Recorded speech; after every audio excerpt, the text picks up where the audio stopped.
Don't forget, you can reach the latest episode of Potomac Watch anytime. Just ask your smart speaker, play the Opinion Potomac Watch podcast. From the opinion pages of the Wall Street Journal, this is Potomac Watch.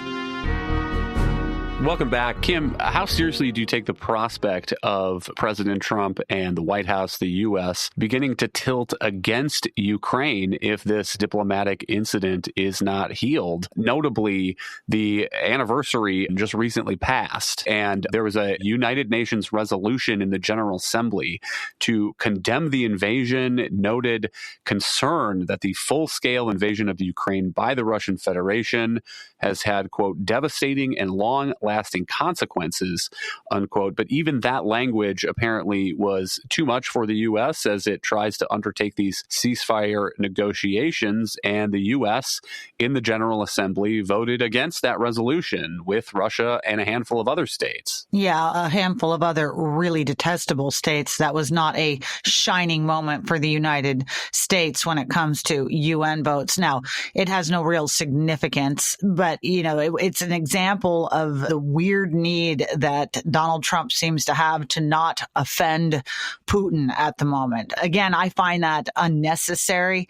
It's totally possible to both ascribe blame for what has gone on here to Russia and Putin and sit down at a table to negotiate an end to that conflict. The solicitation of Putin and his continued good graces, I think, is unnecessary. But look, where does this go? Donald Trump, the social post that he put out following this, in which he basically said he did not believe Zelensky was ready for peace, seemed to me classic Donald Trump businessman environment. He basically was saying, look, we've got a great deal here. You didn't understand how beautiful the deal was here. Why don't you just go away and think for a while about what you just lost?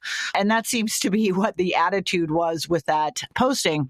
I think a lot could potentially be recouped if they manage in the next couple of days to figure out how to make this up, put a new foot forward, get the deal signed. I think the bigger concern is that doesn't happen and Zelensky goes back. It's even harder to come to some sort of rapprochement from a distance. You know, this is just setting things back more. So longer term, I think there is a risk that he turns against Ukraine, and that will depend in part on how Zelensky plays this now. I mean, I think this entire event, there's a lot of blame to go around. Zelensky always needs to remember, though, that he is here advocating for the best outcome for his country. And sometimes that might involve gritting your teeth and doing some things that are not your preference. But that's going to help decide how well this turns out for Ukraine. That Truth Social post that President Trump posted after this meeting says this: I've determined that President Zelensky is not ready for peace if America is involved. He went on to say that Zelensky disrespected the United States of America. He can come back when he is ready for peace, unquote. And similar sorts of words at the end of the White House meeting. Trump said this: you're either going to make a deal or we're out. And if we're out, you'll fight it out. I don't think that's going to be pretty, unquote. And Bill, your column a couple weeks ago is under the headline, Will Ukraine be Trump's Vietnam? And I'm wondering if you could spool that out a bit for us, because I'm not sure that the Americans, including many of them who elected Donald Trump, want that outcome. I don't know that they necessarily want, even though they want the war to end, they necessarily want the end to be Russia's victory and maybe overrunning Kyiv. Well, the comparisons to Vietnam are very long and complicated, but boiled down, Kissinger and Nixon concluded South Vietnam really could not be saved, and they wanted a peace deal that would at least put some time between the deal and the collapse of South Vietnam. That's a really sinister interpretation. And in pursuit of the deal, the Paris Peace Accords, the U.S. was really irritated by President too. It's kind of like Zelensky.